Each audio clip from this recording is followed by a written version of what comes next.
Dieu écrit ton histoire. Il y a un verset en Jérémie 1,5 que tu dois connaître. Avant que je t'eusse formé dans le ventre de ta mère, je te connaissais. Et avant que tu fusses sorti de son sein, je t'avais consacré. Je t'avais établi prophète des nations. C'est une parole qui a été adressée à Jérémie pendant qu'il était enfant. Alors, est-ce que Dieu écrit notre histoire avant même que nous mettions le pied sur cette terre? Certainement. Si tu lis Jérémie en 1, de 4 à 10, voici l'histoire. Lorsqu'il a reçu cette parole, avant même de te façonner dans le sein de ta mère, Jérémie a répondu ça. « Ah, Seigneur mon Dieu, vois donc, je ne sais pas parler. Je suis un enfant. » Et le Seigneur reprit. « Ne dis pas je suis un enfant. Tu iras vers tous ceux à qui je t'enverrai. Tout ce que je t'ordonnerai, tu le diras. Ne les crains pas, car je suis avec toi pour te délivrer. » Oracle du Seigneur.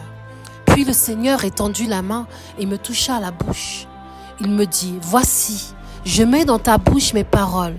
Vois, aujourd'hui je te donne autorité sur les nations et les royaumes pour arracher et renverser, pour détruire et démolir, pour bâtir et planter. » Alors Dieu, dès son enfance, a déjà donné la vocation à Jérémie. Tout ça pour te dire que dès ton enfance, Dieu a déjà mis en toi la vocation à laquelle tu es appelé. C'est quelque chose que tu ne dois pas perdre de vue lorsque tu vas grandir.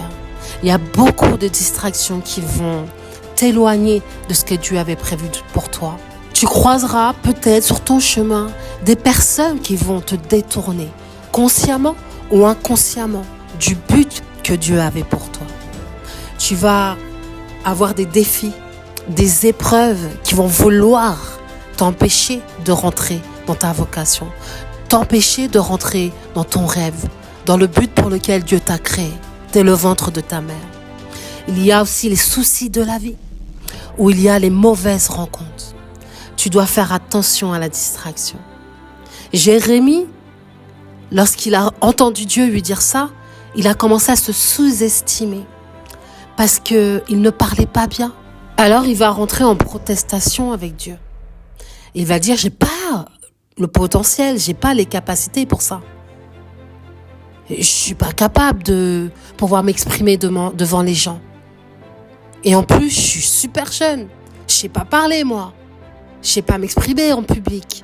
J'ai pas les mots, les phrases, le sens de savoir parler devant les gens. Mais malgré ça, Dieu va dire si, tu seras prophète. Et en touchant sa bouche, je pense que quelque chose se passe comme un transfert. Peut-être qu'il a arrêté ses pensées, ses limitations et il l'a rempli de la présence du Saint-Esprit qui prend le relais sur nos peurs et nos craintes. Et il a décidé de regarder Jérémie autrement que par le regard des hommes, mais par son regard divin à lui.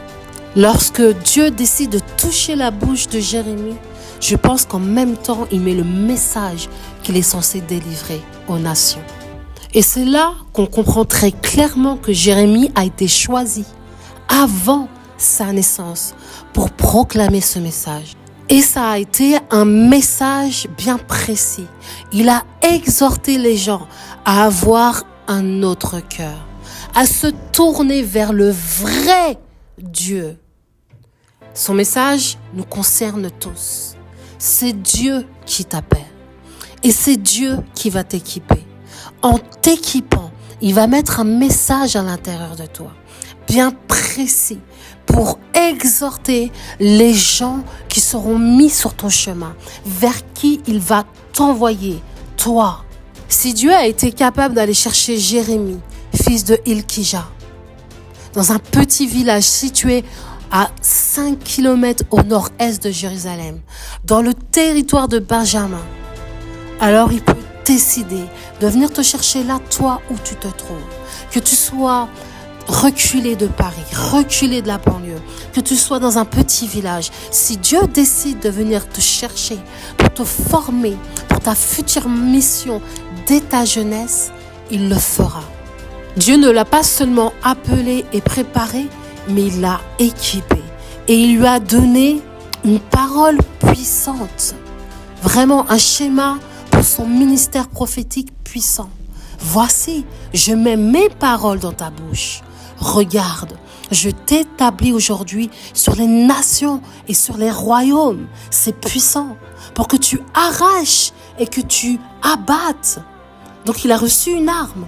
Il a reçu le pouvoir pour que tu ruines et que tu détruises. Ça sera les résultats pour que tu bâtisses et que tu plantes.